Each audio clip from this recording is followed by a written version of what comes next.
up in the next few minutes. Thanks, Steve. Taking advantage of the beautiful weather earlier in the day were dozens of cyclists who raise money for the Darling Home for Kids. The home supports medically complex children and their families. Dale Manukduk has that story. To trust them.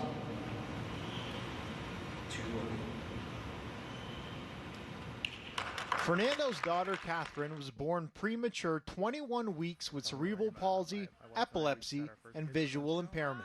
It's been constant care, constant struggle, and to trust someone, to make sure that she has her medication, that she make sure she doesn't aspirate or go into a seizure. It's a very hard thing to trust someone to keep your daughter safe. Catherine requires 24-hour care 7 days a week. When Fernando's wife is not taking that on, the Darling House for Kids is there for them. They provide respite, hospice, and residential care for kids who require intensive nursing support on a daily basis and are often technologically dependent.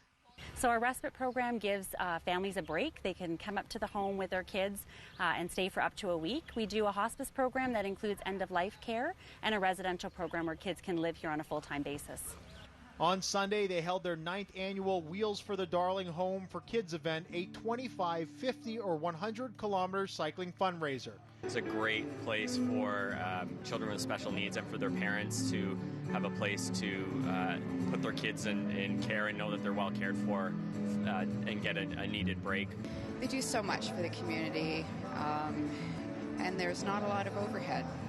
They're accountable for what they do, and they tell us what they're doing with the money that's raised. The operating costs are part of government programs, but the various projects such as accessible play area and backyard oasis are made possible only through fundraising.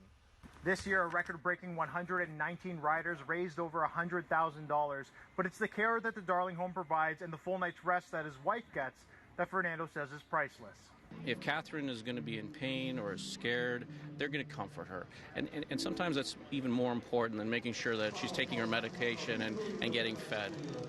And that's something you can't find a lot of places. And the Darling Home, that's what they bring. Dale Manukduk, CHCH News, Milton. A number of Hamilton's homeless were on hand today to